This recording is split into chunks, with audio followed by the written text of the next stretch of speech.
First of all good morning to all of you. अपन देखते हैं लेक्चर नंबर 26 है हमारा। नेक्स्ट यूनिट हमारी यूनिट नंबर 6 है। आप यूनिट भी डाल सकते हैं इसके नीचे। यूनिट कौन सी हमारी? यूनिट 6 है। 5 यूनिट अपनी हो चुकी हैं और यूनिट का नेम है हमारा क्लोज्ड पाइप फ्लो। शॉर्ट में इसको बोलते हैं CPF। ठीक है, तो यूनिट 6 फ्लूइड डायनामिक्स की नेक्स्ट यूनिट हमारी क्लोज्ड पाइप फ्लो, जो मोस्ट इंपॉर्टेंट है। भाई क्लोज्ड पाइप फ्लो क्या होता है? क्लोज्ड पाइप फ्लो का मतलब सबके माइंड में आता है भाई जो वो लिक्विड का वो फ्लो जो क्लोज्ड पाइप के अंदर हो रहा है उसे अपन बोलेंगे क्लोज्ड पाइप फ्लो। तो भैया बात ऐसी है कि क्लोज्ड पाइप के अंदर जो फ्लो हो रहा है ना, उसकी कंडीशन एक बहुत इंपॉर्टेंट है कि क्लोज्ड पाइप तो होना ही चाहिए, साथ में जो लिक्विड बह रहा है वो फुल बहना चाहिए। फुल का मतलब क्या है? मतलब पूरे पूरे जो हमारा पाइप है उसमें बिल्कुल भी वैक्यूम, बिल्कुल भी एयर नहीं रहनी चाहिए, कंप्लीटली लिक्विड से फिल होना चाहिए, तब वो कहलाएगा क्लोज्ड पाइप फ्लो। तब अपन उसकी स्टडी क्लोज्ड पाइप फ्लो के अंदर करेंगे। मान लीजिए हमारा पाइप है, ठीक है, तो इस पाइप के अंदर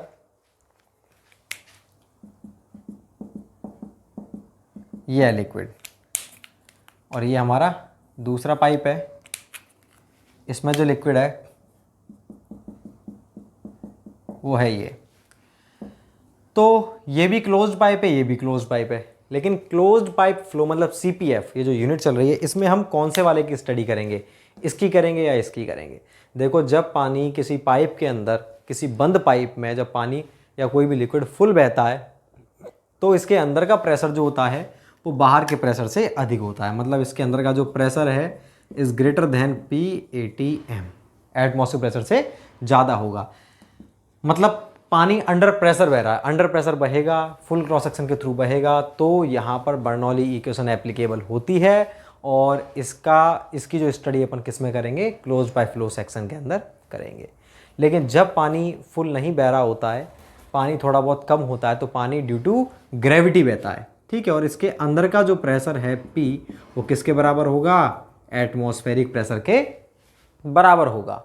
जब ये प्रेशर एटमॉस्फेरिक प्रेशर के बराबर है, मतलब ये तो बंद पाइप है होने को तो, लेकिन ये काम किसकी तरह करेगा? खुले हुए जो चैनल होते हैं, नदी, नाले, नहर, उसमें क्या होता है? एटमॉस्फेरिक प्रेशर ही तो होता है लिक्विड के ऊपर, वैसा ही काम कर रहा है। ये तो बंद है फिर भी वैसा ही काम कर रहा है। क्यों? क्योंकि इसके अंदर पानी जो है फुल भरा हुआ नहीं है, आधा या जितना भी, मतलब थोड़ा पार्शली फिल्ड है, ये फुल फिल्ड नहीं है, पार्शली फिल्ड है।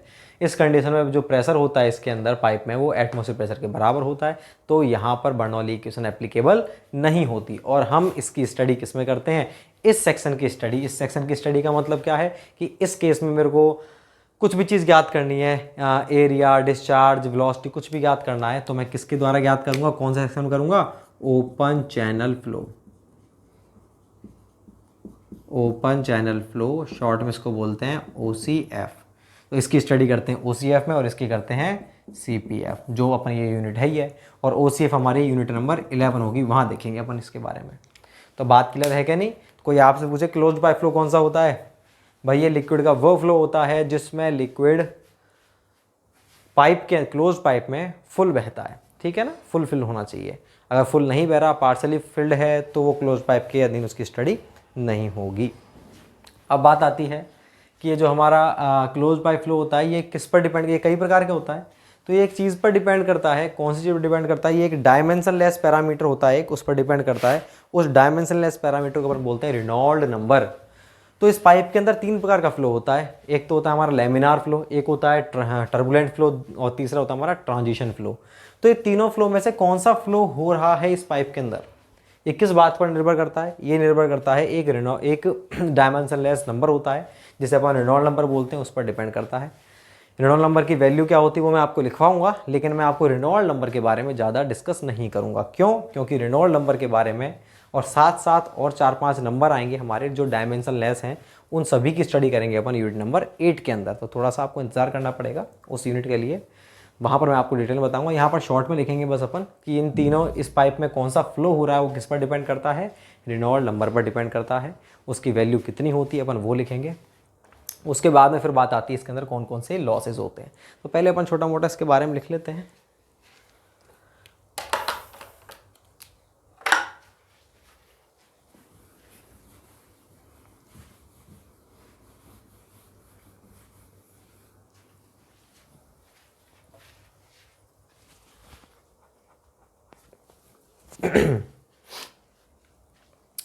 सबसे पहले लिखते हैं मैं भाई शॉर्ट में लिखूंगा CPF, close pipe flow. CPF liquid का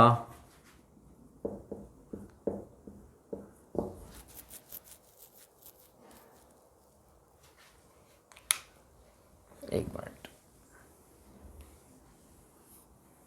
कंप्लीट लिखते हैं इसको अपन। क्लोज्ड पाइप में लिक्विड फुल या पार्शियल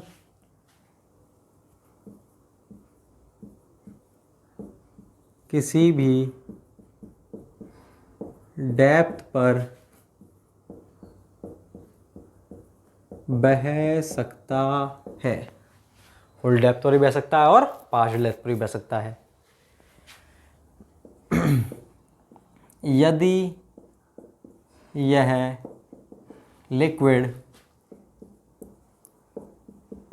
पार्शियल डेप्थ पर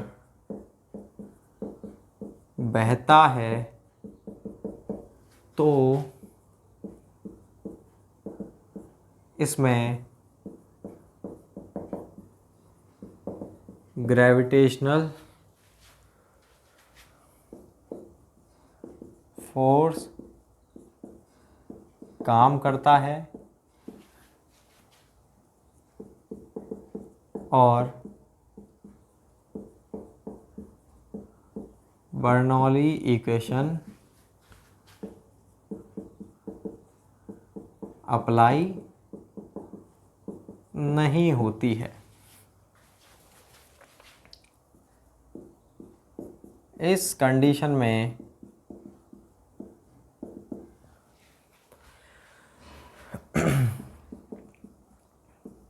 पाइप के अंदर का प्रेशर एटमॉस्फेरिक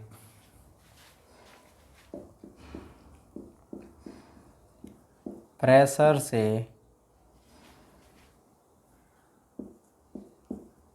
के बराबर होता है। इसकी study open channel flow OCF में की जाती है। तो ये तो मैंने लिखा है आपको कि इसकी स्टडी अपन कहाँ पर करेंगे, कौन सा फ्लो होता है। ओपन चैनल फ्लो के बारे में लिखा है, अपन लिखेंगे CPF के बारे में। तो लिखते हैं क्लोज्ड पाइप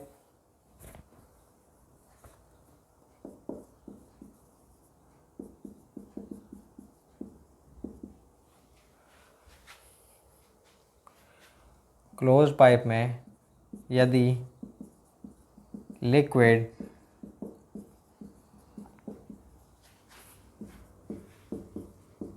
फुल डेप्थ पर बहता है तो इसमें प्रेशर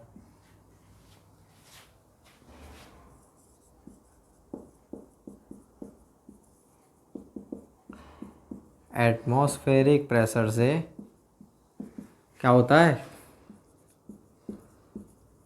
अधिक होता है।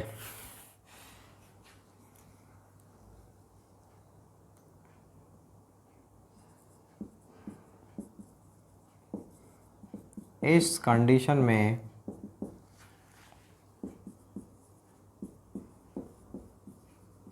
बर्नौली इक्वेशन एप्लीकेबल होती है।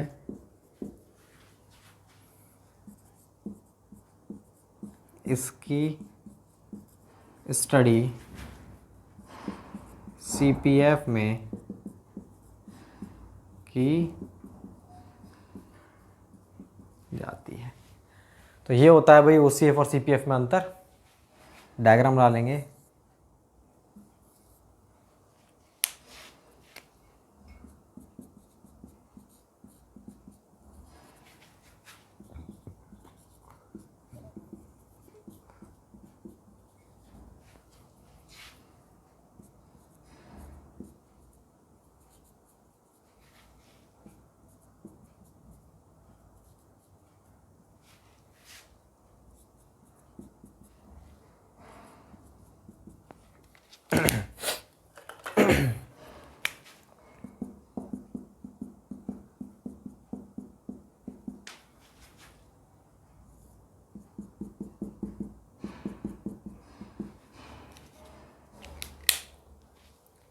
तो आप देख लीजिए इस वाले केस में क्या होगा हमारा कि ये हमारा फुल फील्ड है, आपको दिख रहा है पूरे पूरे सेक्शन पर पानी बह रहा है, फुल फील्ड है। तो यहाँ इसके अंदर का प्रेशर जो होगा P एटमॉस्फेरिक प्रेशर से क्या होगा, ज़्यादा होगा। इसकी स्टडी कहाँ पर करेंगे, CPF क्लोज बाय फ्लो में, बर्नौली इक्वेशन एप्लीकेबल होगी।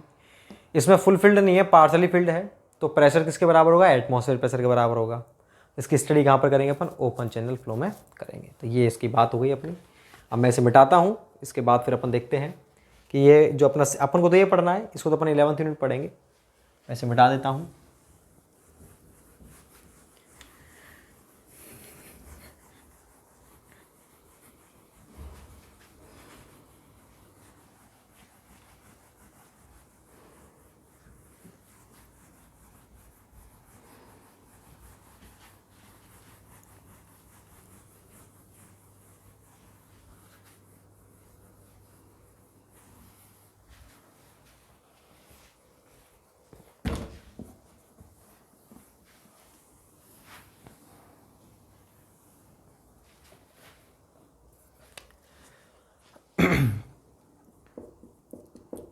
CPF में लिक्विड के फ्लो का पैटर्न एक डायमेंशन लेस नंबर पर निर्भर करता है,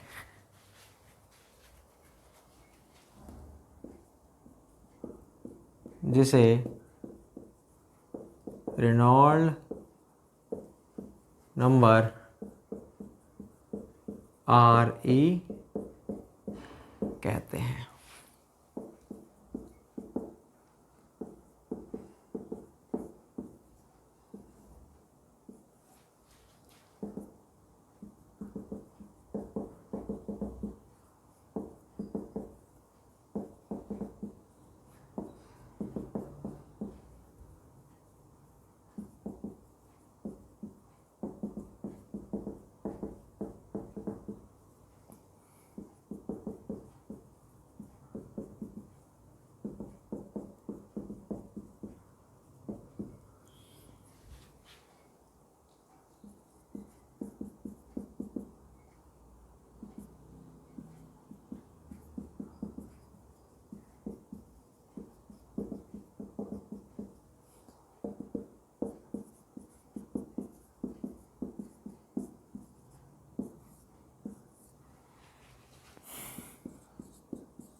समझ लो भैया अब एक बार चीज़ें कि अपना CPF में मैंने बताया, CPF में हमें ये पता करना है कि CPF क्लोज बाय फ्लो के अंदर जो पानी बह रहा है वो हमारा उसका कौन सा किस तरह का उसका फ्लो है, वो ट्रांजिशन फ्लो है, उसका लेमिनार फ्लो है या फिर टर्बुलेंट फ्लो है। तो उसको हम कैसे ज्ञात करेंगे, ये हमको एक डायमेंशनलेस नंबर होता है वो बताता है हमें।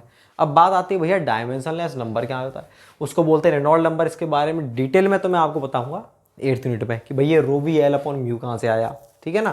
फिलहाल आप ये समझो इन CPF ये अपना रेनॉल्ड नंबर होता है, RE बराबर रो वी एल अपॉन म्यू। भैया रो वी डी अपॉन म्यू सबको क्या याद है, rho V D upon mu होता है। सर आप तो गलत पढ़ा रहे हो, रो वी डी अपॉन म्यू होता है, rho V L upon mu नहीं होता। देखो भाई बात क्या होती है, वो रो वी एल अपॉन म्यू होता है आगे कैसे चेंज हुआ वो बताता हूँ। एल का मतलब यहाँ पर देखो, रो का मतलब होता है डेंसिटी, वी का मतलब वेलोसिटी, म्यू का मतलब डायनामिक विस्कोसिटी, और एल का मतलब क्या होता है कैरेक्टरिस्टिक लेंथ।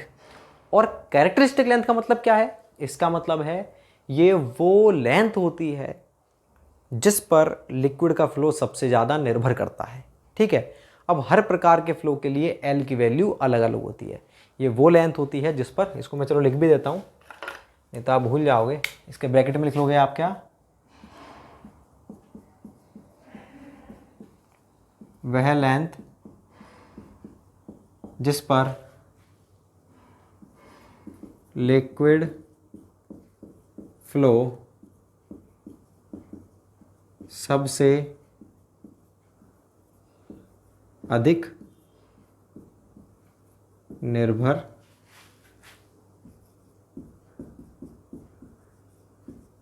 करता है, ब्रैकेट बंद। देखो मान लीजिए ये पानी बह रहा है, बीच में ये कोई प्लेट रखी हुई है, ठीक है। तो अब प्लेट रखी, पानी का फ्लो ऐसे हो रहा है। अब ये जो प्लेट है इसकी लेंथ है ये एल, विड्थ भी होगी इसकी कुछ ना कुछ। तो पानी के फ्लो को कौन प्रभावित कर रहा है, इसकी लेंथ प्रभावित कर रही है या विड्थ। तो हमने देखा भाई जो पानी की जो प्लेट है, प्लेट की जो चौड़ाई है वो ज़्यादा निर्भर कर रही है, क्योंकि पानी सबसे ज़्यादा उसी पे टकरा रहा है। तो उसकी 3 डायमेंशन थी प्लेट की, मैं पूरी बना देता हूँ। देखो ऐसे है प्लेट, ऐसे रखी हुई है। तो आप देखो इसकी लेंथ, एक तो ये लेंथ हो गई, ये हो गई इसकी विड्थ बी, और ये हो गई इसकी डेप्थ डी। 3 चीज़ हो गई। इस फ्लो को सबसे ज़्यादा प्रभावित कौन कर रहा है,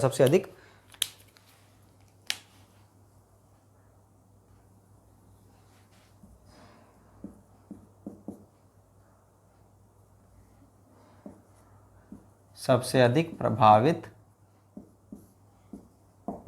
होता है। तो इनमें इन तीनों की तीनों लेंथ में से, ये भी लेंथ है, ये भी लेंथ है, ये भी लेंथ है, इन तीनों की तीनों लेंथ में से लिक्विड का फ्लो सबसे ज़्यादा किससे प्रभावित हो रहा है, कौन सी लेंथ से हो रहा है।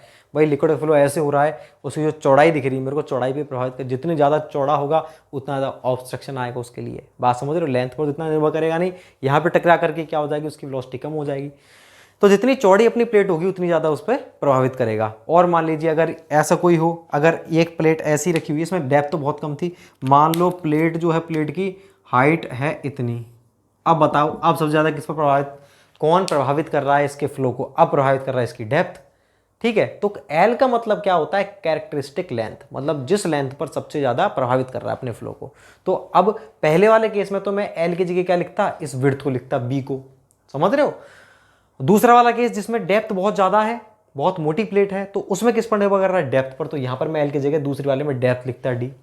ठीक है, लेकिन अब अपन बात अपने सीपीएफ की बात कर रहे हैं। मैं तो ये बात कर ही नहीं रहा आपसे, मैं तो कर रहा हूँ किसकी बात, सीपीएफ की। तो सीपीएफ में तो क्लोज्ड पाइप फ्लो में तो क्या होता है, क्लोज्ड पाइप है, पानी फुल बह रहा है।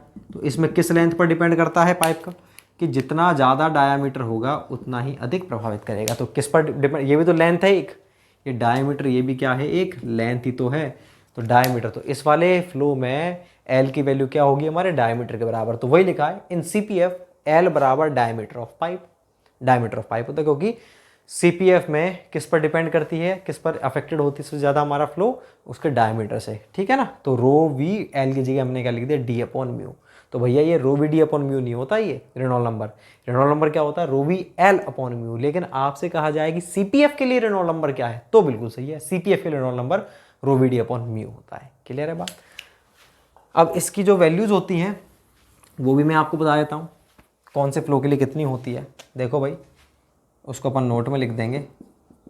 इसकी वैल्यू के आधार पर अपना फ्लो होता है।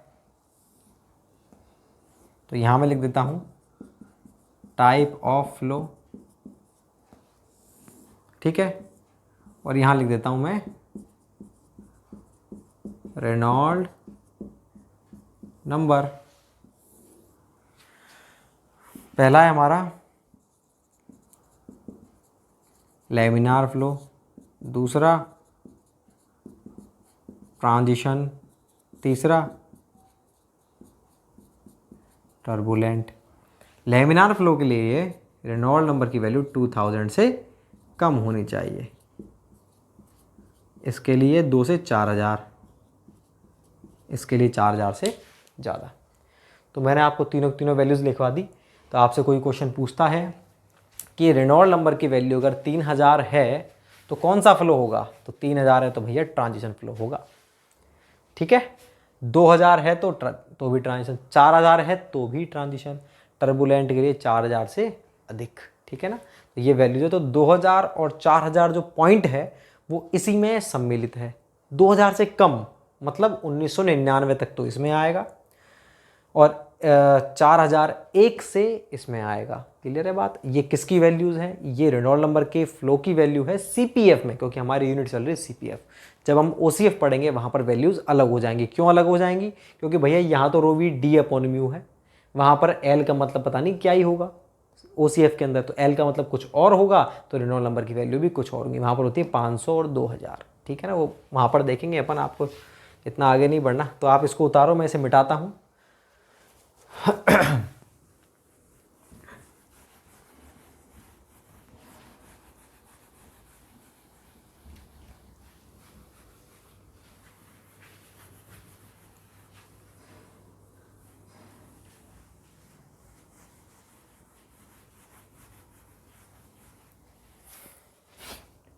अब अपन लिखते हैं कौन सा वाला,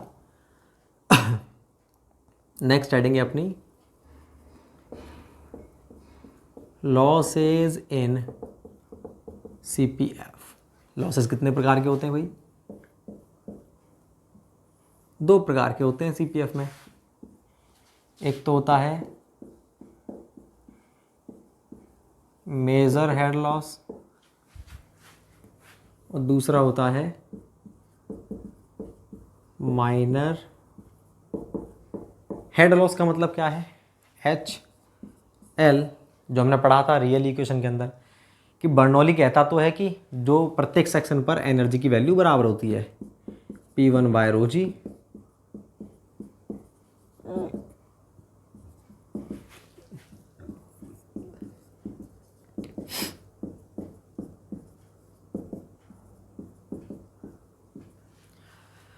यही तो बताया था। इन दोनों की वैल्यू बराबर होती है, बर्नौली ने कहा था। लेकिन अपने जो रियल लाइफ में ऐसा तो होता ही नहीं है कि एनर्जी बराबर, एनर्जी कांस्टेंट रहेगी तो पानी यहाँ से फैलाया हमने, चलता ही जाएगा, ख़त्म ही नहीं होगा, उसके बाद एनर्जी बराबर है। तो यहाँ पर क्या होता है, लॉस होता है, हेड का लॉस होता है। ये होती है रियल फ्लूइड के लिए एनर्जी इक्वेशन बोलते हैं इसको, बर्नौली इक्वेशन नहीं बोलेंगे। बर्नौली तो ये बराबर ये होता है, ये टर्म आती ही नहीं है। तो ये है हमारी एनर्जी इक्वेशन।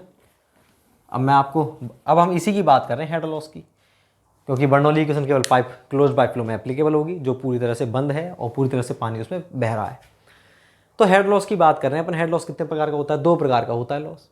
एक तो होता है मेजर हेड लॉस, एक होता है माइनर हेड लॉस। मेजर का मतलब है जो सबसे ज़्यादा होता है पाइप में सबसे ज़्यादा जो हेड लॉस होता है, एनर्जी का लॉस होता है, वो होता है फ्रिक्शन के कारण।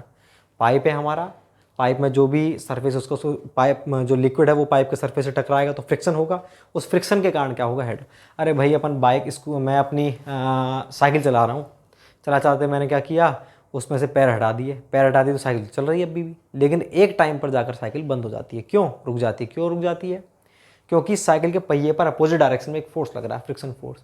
फ्रिक्शन ही तो है जो हमको रोक रहा है बार बार। तो यहाँ पर भी पानी ऐसे बह रहा है, लेकिन जो सरफेस है, उस सरफेस पाइप के अंदर का सरफेस लिक्विड को रोक रहा है बहने से, मतलब फ्रिक्शन। तो रोक रहा है मतलब थोड़ा बहुत तो उसके अंदर रेजिस्टेंस उत्पन्न करेगा, तो वो क्या होता है हमारा फ्रिक्शन हेड लॉस। सबसे ज़्यादा हेड लॉस इसी कारण होता है। और कहाँ पर होता है हेड लॉस, और होता है, मान लो छोटा पाइप था 100 mm डायमीटर का, एकदम से बड़ा पाइप आ गया 200, तो 100 से 200 हुआ, तो उस वाले सेक्शन पर भी क्या होगा, हेड लॉस होगा। मान लो 200 से अचानक से फिर छोटा हो गया, तब भी हेड लॉस होगा। अरे भाई हेड, आप ऐसे समझो, मान लीजिए अगर आप भाग रहे हो, ठीक है, 100 लोग भाग रहे हैं एक लाइन में, 10 भी नहीं, 3 लाइनें हैं, 3 भी नहीं 5 लाइनें, 20 आदमी की, 20 यूँ सीधा भाग रहे हैं, रोड है बिल्कुल स्ट्रेट। लेकिन आगे क्या हुआ, 10 फीट चौड़ा रोड था, आराम से भाग रहे 2-2 फीट के गैप में।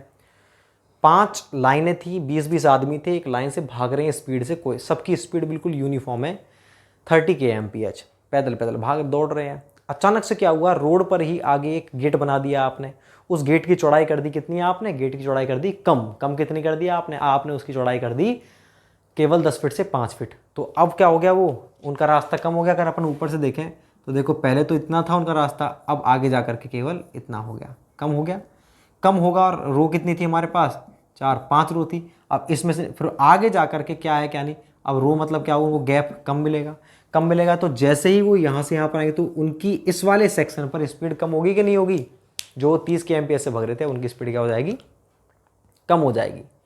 उनकी स्पीड हो जाएगी 20 के एमपीएस, 10 के एमपीएस, कुछ भी हो गई, कम हो गई उनकी स्पीड। क्यों कम हो गई, क्योंकि इस सेक्शन पर सडनली, इस वाले सेक्शन पर सडनली उनकी स्पीड कम हो जाएगी।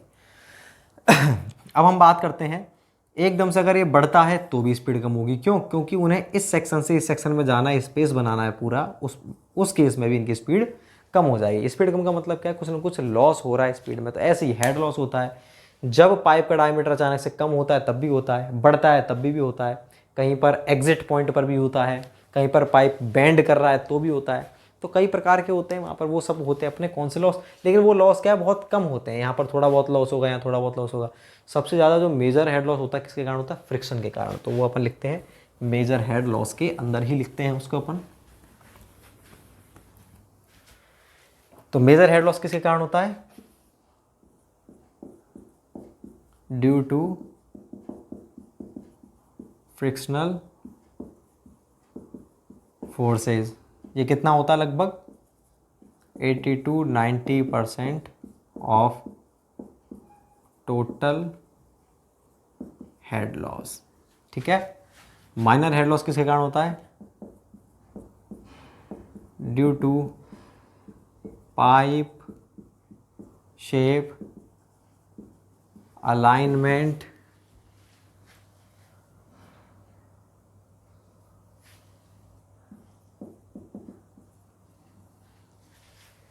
साइज। ये कितना होता है, 10-20% ऑफ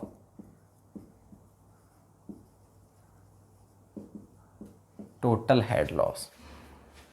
अब अपन पहले पढ़ते हैं मेजर हेड लॉस। तो अपनी मेन हेडिंग क्या है, मेजर हेड लॉस। और इसमें भी कौन सा हेड लॉस भाई, फ्रिक्शनल। इसमें एक ही है मेजर में, फ्रिक्शनल हेड लॉस। माइनर में काफ़ी सारे आएंगे, मेजर में केवल एक ही फ्रिक्शनल हेड लॉस। माइनर में आएंगे हमारे due to contraction, sudden enlargement, exit, bend of pipe, ये सारे सारे पढ़ेंगे हम माइनर में। पहले अपन मेजर की बात कर लेते हैं। तो मेजर में कौन सा है हमारा, फ्रिक्शनल हेड लॉस। तो फ्रिक्शनल हेड लॉस किसके कारण होता है, किन किन चीज़ों पर निर्भर करता है। फ्रिक्शनल हेड लॉस जो होता है हमारा, वो लिक्विड की डेंसिटी पर निर्भर करता है, पाइप की लेंथ पर निर्भर करता है, जितनी ज़्यादा लेंथ होगी उतना ही ज़्यादा हेड लॉस होगा।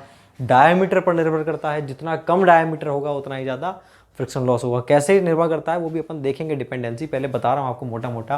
वेलोसिटी पर निर्भर करता है, पाइप के सरफेस पर निर्भर करता है।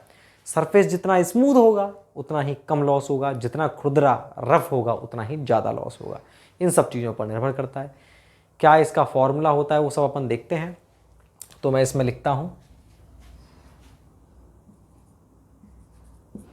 यह हेड लॉस पाइप के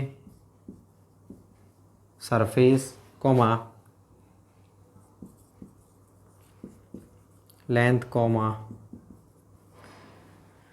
साइज व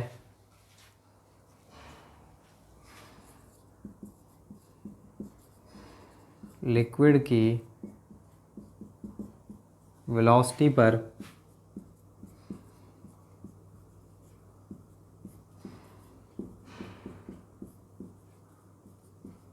निर्भर करता है। ठीक है भाई, इन चीज़ों पर निर्भर करता है।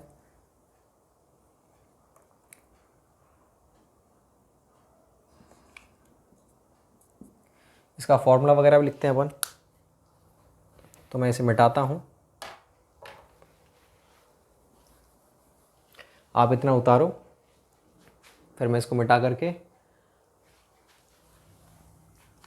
अब अपन जो है ना इसको कैलकुलेट करना सीखते हैं कि जो अपना फ्रिक्शनल हेड लॉस होता है उसको अपन किस तरह से कैलकुलेट करते हैं।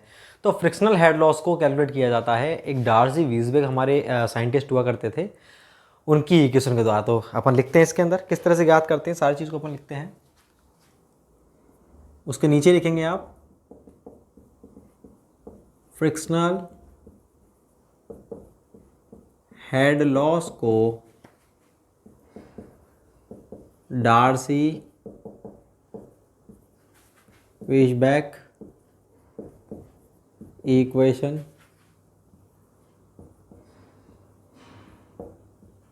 के द्वारा ज्ञात किया जाता है। अभी इक्वेशन क्या होती है वो मैं लिख देता हूँ आपको। इसके अनुसार जो अपना हेड लॉस होता है, फ्रिक्शनल हेड लॉस है, ठीक है ना, ये 4F-L V²।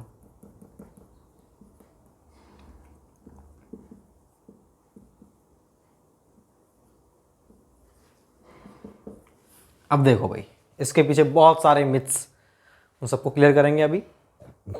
कुछ कहते हैं सर इसकी जो इक्वेशन होती है कि भाई क्या हेड लॉस की इक्वेशन क्या होती है 4FLV² में रो GD। कुछ कहते हैं नहीं सर 4FLV² अपॉन 2GD। कुछ कहते हैं नहीं सर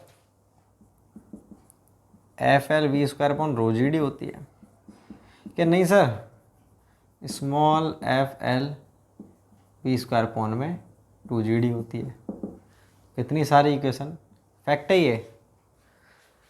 हम भी कॉलेज टाइम पे काफ़ी जिद बहस हुआ करती थी कि ये होती है इक्वेशन की, नहीं ये होती है, उस किताब में तो ये लिख रहा है, अरे नहीं उस किताब में लिख रहा है। तो इक्वेशन होती कौन सी है ये, वो क्लियर करेंगे one by one, step by step. चारों ही गलत हैं, कोई सी सही नहीं है इनमें से। सबसे पहले जो इक्वेशन आई थी वो आई थी ये 4F-LV² अपॉन में रो इंटू जी इंटू डी, रो इंटू जी इंटू डी, ठीक। और इस इक्वेशन का यूज बिल्कुल भी नहीं होता, जो आपने पढ़ी है वो ये आज तक पढ़ी नहीं होगी। सबसे पहले ये इक्वेशन आती है, इसके अपन नोटेशन लिख देते हैं। यहाँ पर जो F' है ना वो इंपॉर्टेंट है। वो क्या है हमारा F' है यहाँ पे अपना frictional resistance per unit velocity per unit area, ठीक है ना। ये होता है F'। F' क्या है, फ्रिक्शनल रेजिस्टेंस है। यूनिट एरिया और यूनिट वेलोसिटी पर जो भी फ्रिक्शन का रेजिस्टेंस उत्पन्न हो रहा है उसको अपन F' से डिनोट कर रहे हैं, ठीक है। L क्या है भाई, पता है आपको, लेंथ ऑफ पाइप। V क्या है, वेलोसिटी ऑफ लिक्विड।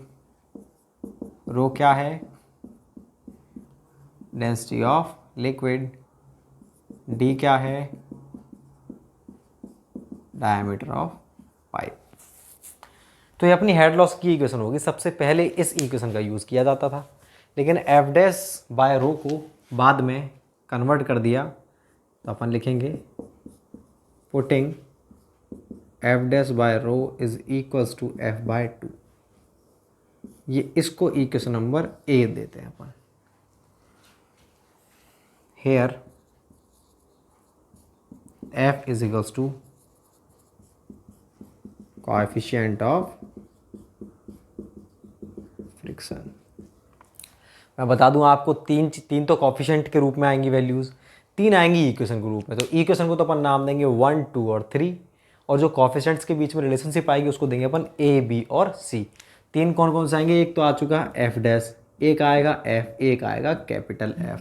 ये क्या होता है, ये होता है frictional resistance per unit velocity per unit area, अपन लिख चुके हैं। ये क्या होता है भाई, इसको बोलते हैं कोएफिशिएंट ऑफ फ्रिक्शन, ये रहा। और ये कैपिटल F क्या होता है फ्रिक्शन फैक्टर। तीनों चीज़ें अलग हैं, तो किसी इक्वेशन में तो अपन इसका यूज़ करेंगे, तो इसके द्वारा भी अपन ज्ञात कर सकते हैं हेड लॉस को। एक हेड लॉस की इक्वेशन अपन इसका यूज़ करेंगे, इसके द्वारा भी हेड लॉस को ज्ञात कर सकते हैं। एक में करेंगे कैपिटल F का मतलब फ्रिक्शन फैक्टर का, उसके द्वारा भी हेड लॉस को ज्ञात किया जाता है। कुल मिला के बात इतनी सी है कि आपको जो भी चीज़ दे रखी है, अगर एफ डैश दे रखा है तो इसी इक्वेशन का यूज़ करेंगे हेड लॉस ज्ञात करने में। अगर एफ दे रखा है तो आगे इक्वेशन आएगी नंबर 2, उसका यूज़ करेंगे हेड लॉस ज्ञात करने में। अगर कैपिटल एफ दे रखा है तो इक्वेशन 3 का यूज़ करेंगे। ठीक है, इनके बीच में, तीनों के बीच में रिलेशनशिप क्या होती है देख लो भाई। इन दोनों के बीच में तो होती है ये एफ डैश बाय रो बराबर एफ बाय 2।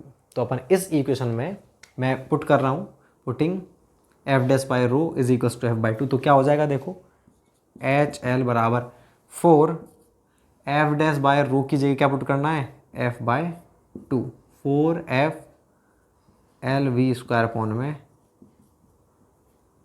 2g D. ठीक है भाई, ये अपनी इक्वेशन नंबर 2 लिख देते हैं अपन इसको। तो अपनी 2 इक्वेशन हो गई। मैं आपको यहीं पर लिखवाने की कोशिश करता हूँ, जिससे कि इसको ऐसा करते हैं, यहीं लिख देते हैं जैसे रेजिस्टेंस पर।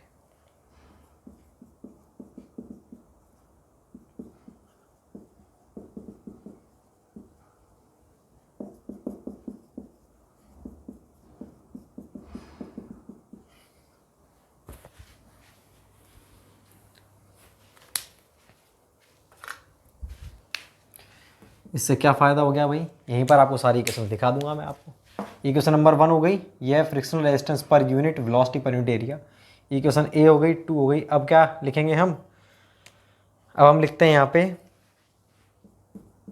पुटिंग 4F बराबर कैपिटल F। ये है इक्वेशन नंबर बी। 4F की जगह क्या पुट करना है अपन को, कैपिटल F। तो आप इसमें जब पुट करोगे हेयर कैपिटल F बराबर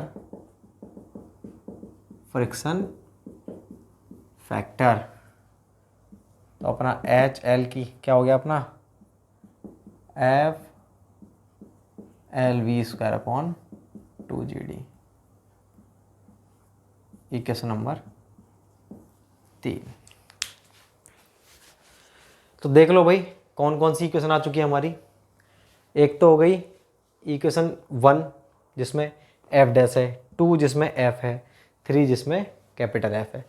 स्मॉल एफ का मतलब है फ्रिक्शन कोएफिशिएंट ऑफ फ्रिक्शन, ठीक है, और कैपिटल एफ का मतलब है फ्रिक्शन फैक्टर। फ्रिक्शन फैक्टर किसके बराबर होता है, 4 गुणा कोएफिशिएंट ऑफ फ्रिक्शन। तो ये अपना 4F को अपन ने कैपिटल F लिख दिया, F L V square 2g D.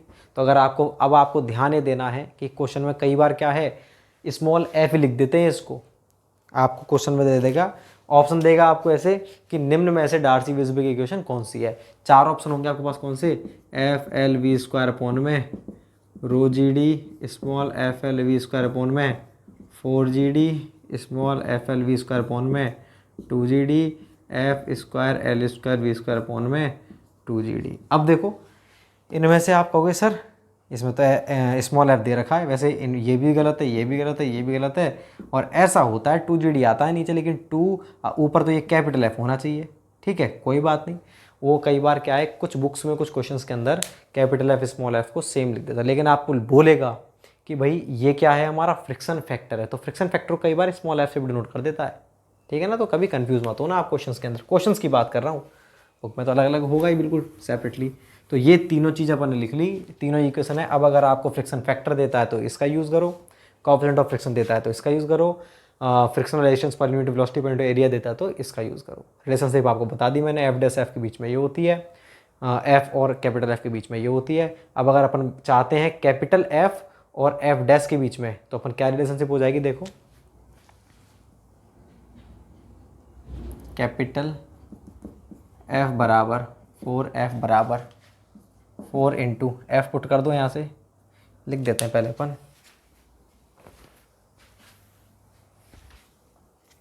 From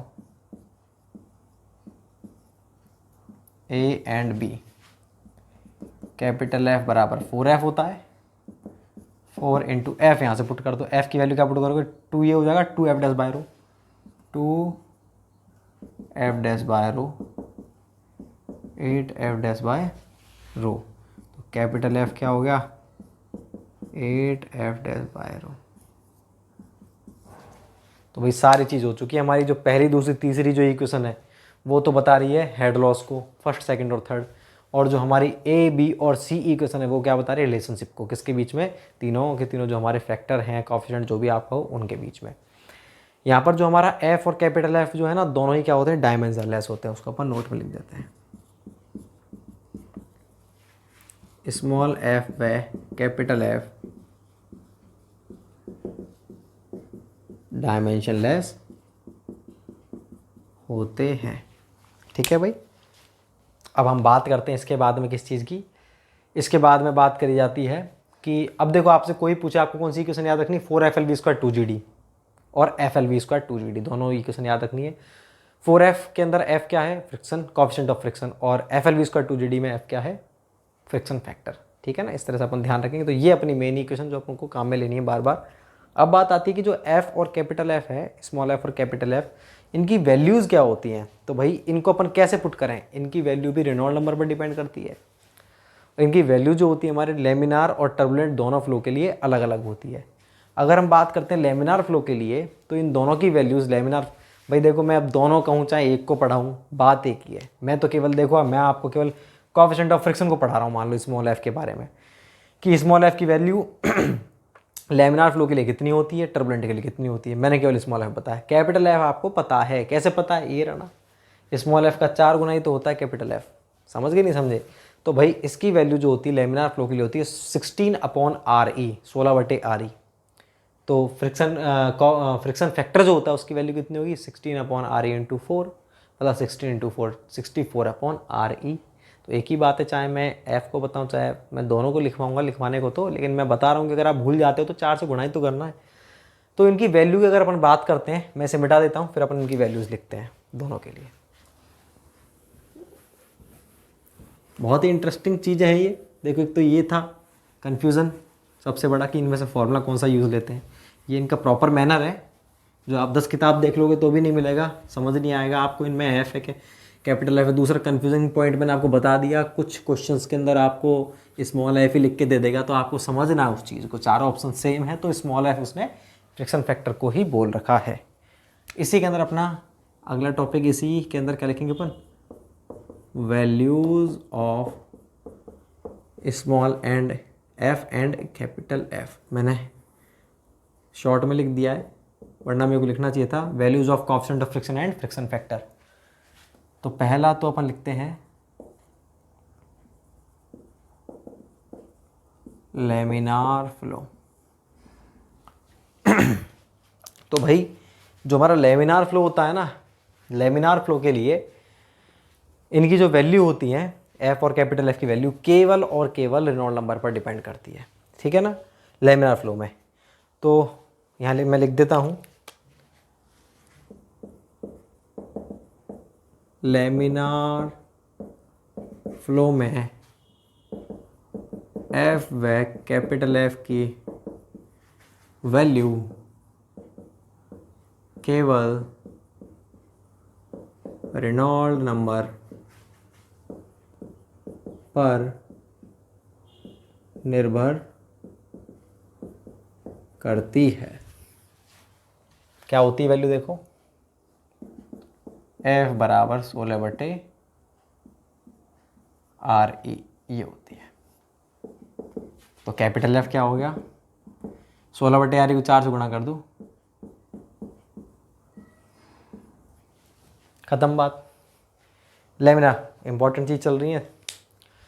तो लेमिनार फ्लो के इनकी वैल्यू किस पर डिपेंड करती है, केवल और केवल इन दोनों पर डिपेंड करती है, RE पर, ओनली RE पर, सॉरी। ठीक है।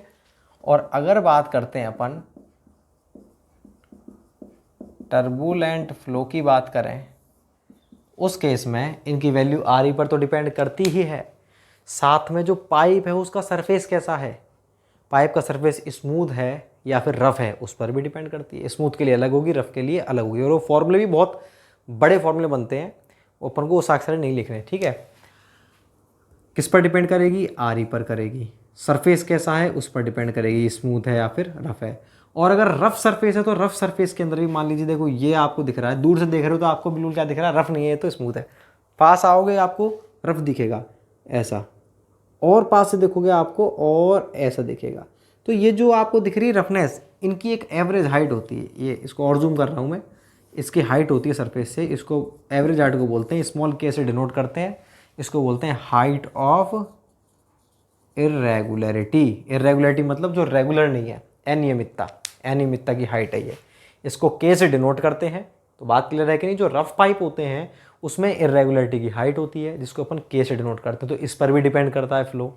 बात क्लियर है कि नहीं, तो इस एफ की वैल्यू किन किन चीज़ों पर डिपेंड करती है, आर ई पर डिपेंड करती है, सरफेस पर डिपेंड करती है कि स्मूथ है या फिर रफ है, उसमें भी फिर किस पर डिपेंड करती है, इरेगुलरिटी की हाइट पर, तीन फैक्टर पर डिपेंड करती है, वो अपन इसके अंदर लिखेंगे।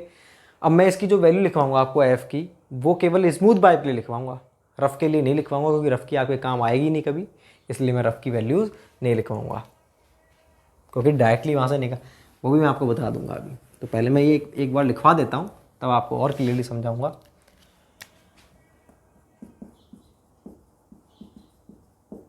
टर्बुलेंट फ्लो में एफ व कैपिटल एफ की वैल्यू रेनॉल्ड नंबर के साथ साथ पाइप के सरफेस, अब सरफेस का मतलब क्या है भाई, स्मूथ है या फिर रफ है, इस पर सरफेस व इर्रेगुलरिटी की हाइट, मतलब इसको अपन के से डिनोट करते हैं, के पर भी निर्भर करती है।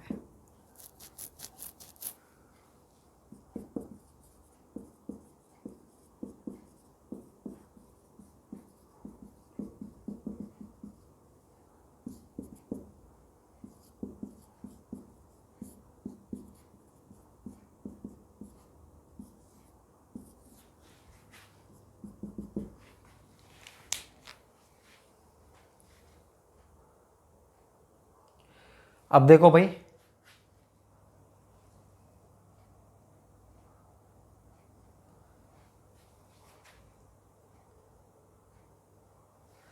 ये जो है अपना, तो टर्बुलेंट फ्लो में किस पर डिपेंड करती है, टर्बुलेंट फ्लो में एफ एफ की वैल्यू रेनॉल्ड नंबर के साथ साथ पाइप के सरफेस मतलब स्मूथ या रफ उस पर डिपेंड करेगी, वह इरेगुलरिटी की हाइट के पर डिपेंड करती है। इरेगुलरिटी की हाइट को अपन डिटेल में भी पढ़ेंगे, नेक्स्ट यूनिट जो है हमारी 7th, वो लेमिनार टर्बुलेंट फ्लो ही है, वहाँ पर आप पढ़ोगे लेमिनार फ्लो टर्बुलेंट फ्लो दोनों के बारे में, वहाँ पर आप के बारे में पढ़ोगे, वो काम आएगी बात, ठीक है, पर भी निर्भर करती है।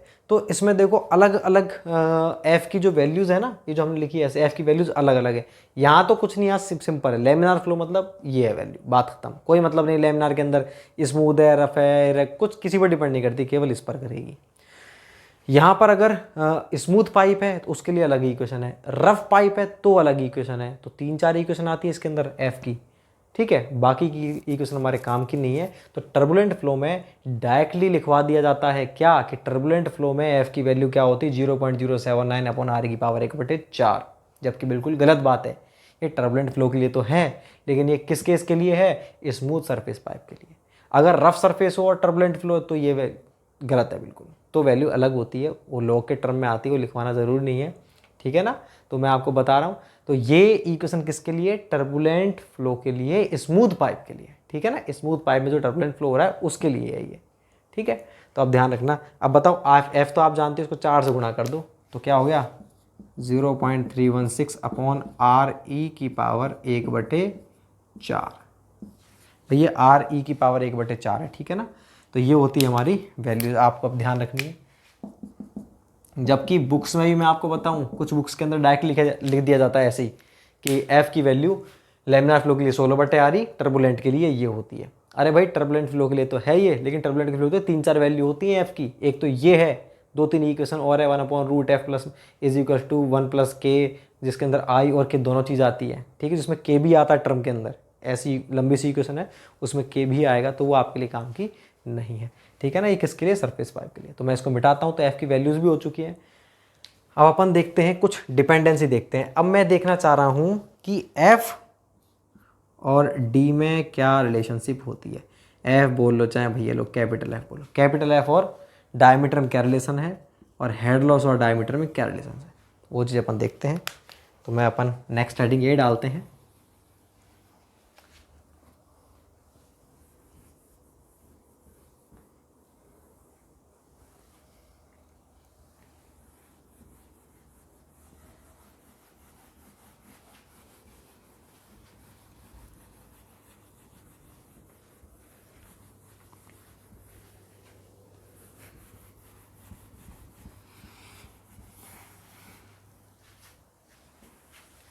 तो अब नेक्स्ट हेडिंग डालेंगे रिलेशनशिप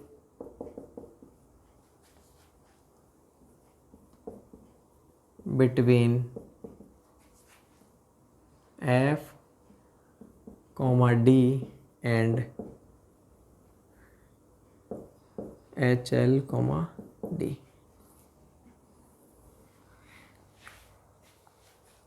तो अपन को रिलेशनशिप देखनी है कि एफ और डी में क्या संबंध है और एच एल और डी में क्या संबंध है। तो एफ जो होता है हमारा 1/d के समानुपाती है, ठीक है, या फिर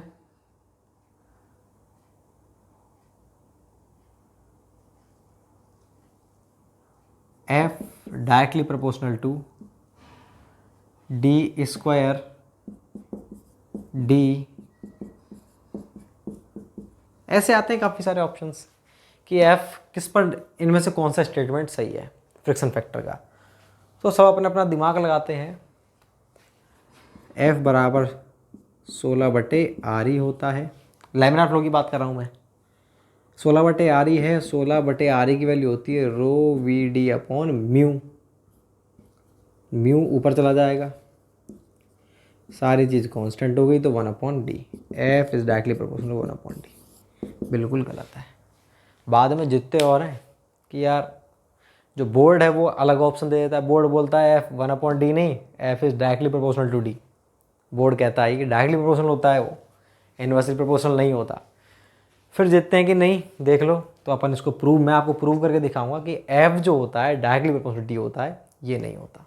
कैसे होता है वो अपन देखते हैं। तो अपन ये जो रिलेशनशिप देखेंगे वही अपने पास दो केस है। कौन कौन सा? पहला अपन देखते हैं क्या, ए लैमिनार फ्लो। फर्स्ट है इसमें f is directly proportional to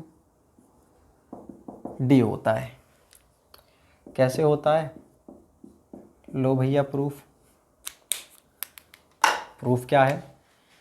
हम जानते हैं लैमिनार फ्लो के लिए एफ बराबर 16/RE होता है। RE क्या होता है? 16/ρVD अपॉन म्यू होता है। यहाँ पर म्यू कांस्टेंट है, सही बात है। रो कांस्टेंट है, सही बात है। डी में तो रिलेशनशिप देखनी है। वी वेलोसिटी कांस्टेंट होती है क्या? वेलोसिटी कांस्टेंट नहीं होती है, कांस्टेंट होता है डिस्चार्ज। इसका मतलब मेरे को इसको डिस्चार्ज के टर्म में नोट करना है। तो डिस्चार्ज टर्म नोट करो, 16μ/ρ into Q upon area into D. तो एफ बराबर 16μ A upon rho Q D. 16μ A क्या होता है? π/4 डी स्क्वायर अपॉन में रो क्यू डी। तो एफ बराबर क्या हो गया? 4μ πd upon rho into Q. 4 चौक 16, 4 से 4 कट गया, म्यू पाई का पाई लिख दिया, डी से एक डी कैंसिल, डी आ गया, रो इंटू क्यू। अब आप इसको अच्छे से देख लीजिए, इसके अंदर ये सारी चीज़ कांस्टेंट है। देखो म्यू कांस्टेंट, पाई constant, rho constant, Q constant, केवल क्या रह गया? अब रह गया डी। यहाँ से क्या आया? F is directly proportional to d. ये प्रूफ है। कितना सिंपल सा प्रूफ था कि एफ जो होता है डी के डायरेक्टली प्रोपोर्शनल होता है, इनवर्सली प्रोपोर्शनल नहीं होता। तो ये पहला लिख दिया अपन ने। ऐसे ही अपन क्या लिखेंगे? ऐसे ही मैं आपको बताता हूँ। ये तो एफ़ के बारे में बात थी, एफ़ और डी के बीच रिलेशनशिप होगी लैमिनार फ्लो में। सेकंड अपन देखते हैं। सेकंड में आपको, आप भाई इसको उतार लो, मैं सेकंड यहीं पर लिखूँगा, तो मेरे पास स्पेस नहीं है। आप इसको उतार लो, मैं सेकंड यहीं पर लिखता हूँ।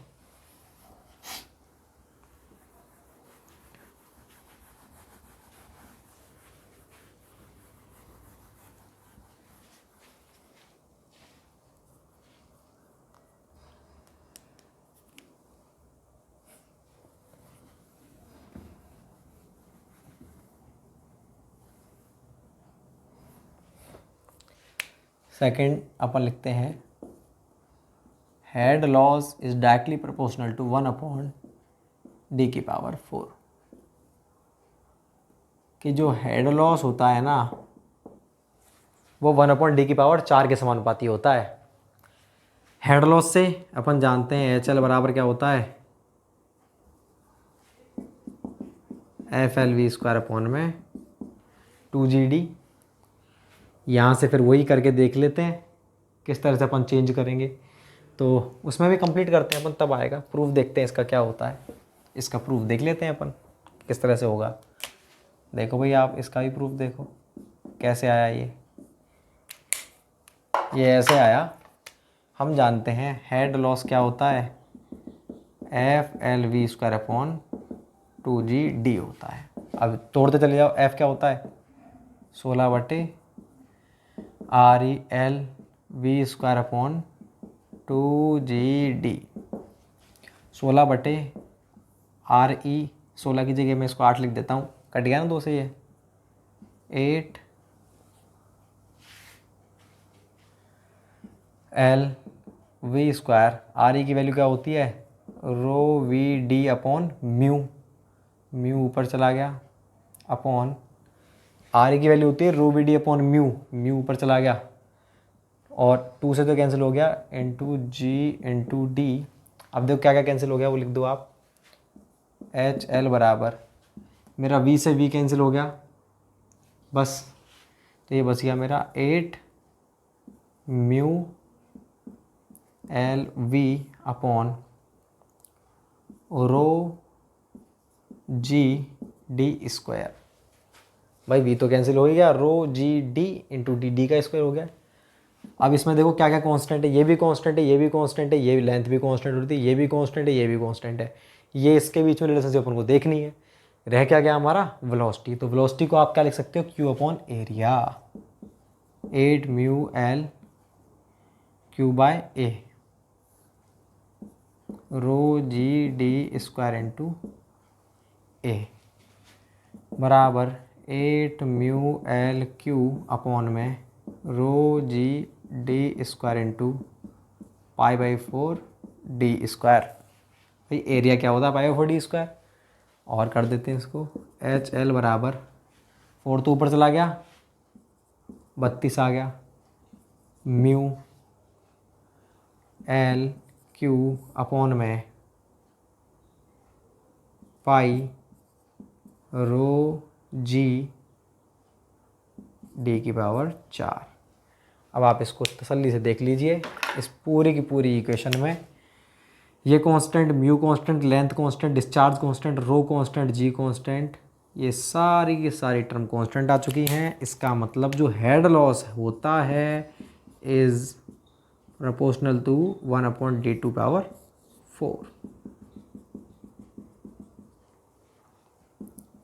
ये किसके लिए था, लैमिनार फ्लो के लिए। तो आपको ये सब कुछ ऐसे नहीं करना, आपको केवल ये ध्यान रखना है जो मैंने स्टार्ट में लिखवा दिया। लैमिनार फ्लो के लिए जो हमारा फ्रिक्शन फैक्टर होता है वो डी के इन्वर्सली प्रोपोर्शनल होता है, सॉरी डायरेक्टली प्रोपोर्शनल होता है। दूसरी बात, जो हेड लॉस होता है वो इन्वर्सली प्रोपोर्शनल होता है D⁴ के, ठीक है ना। ये लैमिनार फ्लो के लिए बात थी। अब टर्बुलेंट के लिए मैं आपको पूरा प्रूफ नहीं बताऊंगा, मैं आपको डायरेक्टली लिखवाऊंगा टर्बुलेंट फ्लो के लिए। तो टर्बुलेंट फ्लो के लिए लिखवाता हूं मैं, आप इसको उतार लो, मैं इसे मिटाता हूं। तो सिंपल सा इनका प्रूफ था जो मैंने आपको करवा दिया, किस तरह से आती हैं वैल्यूज़। टर्बुलेंट का भी आप ऐसे ही उतार सकते हैं, क्योंकि टर्बुलेंट के लिए F की वैल्यू 16/RE थोड़ी होती है भाई, उसके लिए तो 0.079 /RE⁴ होती है, तो वहाँ पर वैल्यूज़ चेंज हो जाएंगी। तो अपना बी क्या था,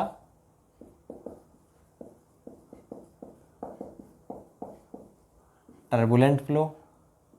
उसमें फर्स्ट था हमारा क्या, एफ की बात थी फर्स्ट। तो भाई टर्बुलेंट फ्लो में एफ और डी के बीच में क्या रिलेशनशिप होती है, टर्बुलेंट फ्लो में हमारा f is directly proportional to d की पावर 1/4। ठीक है।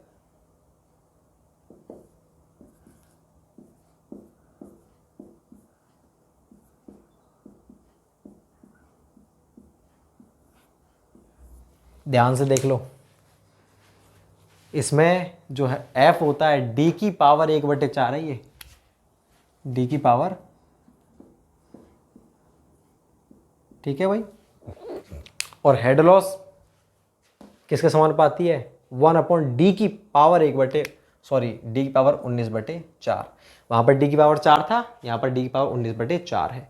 वहाँ पर केवल डी था, यहाँ पर डी की पावर 1/4 है। ऐसा क्यों आया, कुछ नहीं करना आपको, बस वही करना है। एफ हमारा वो क्या होता है, एफ क्या होता है उस वाले केस में 0.079 अपॉन आर ए की पावर 1/4। आर ए की जगह वैल्यू पुट करो, rho V D upon mu, V की जगह क्यू अपॉन ए, उसकी पावर 1/4 चलती चली जाएगी। ऑटोमेटिकली आंसर क्या आएगा, यही आएगा। आप इसको खुद भी प्रूफ कर सकते हो, मैंने लिखवा दिया है। तो ये तो था अपना कौन से लॉस, ये थे हमने कैपिटल ए जो हमने पढ़ा था, वो पढ़ा था major head loss. Major head loss के बाद अब हम पढ़ेंगे माइनर हेड लॉस, और माइनर हेड लॉस को पढ़ेंगे हम नेक्स्ट लेक्चर में, लेक्चर नंबर 27 में माइनर हेड लॉस पढ़ेंगे। कुछ और भी इक्वेशंस होती हैं जो हमारे एफ और कैपिटल एफ से रिलेटेड हैं, जैसे मैनिंग्स इक्वेशन, चेजीज इक्वेशन, उसको पढ़ेंगे। और अपन पाइप को पढ़ेंगे सीरीज़ में और फ्लो में, उन दोनों में वैल्यूज़ क्या होती है, फ्रिक्शन की सब लॉसेस वगैरह, वो सब देखेंगे नेक्स्ट यूनिट में। Thank you so much.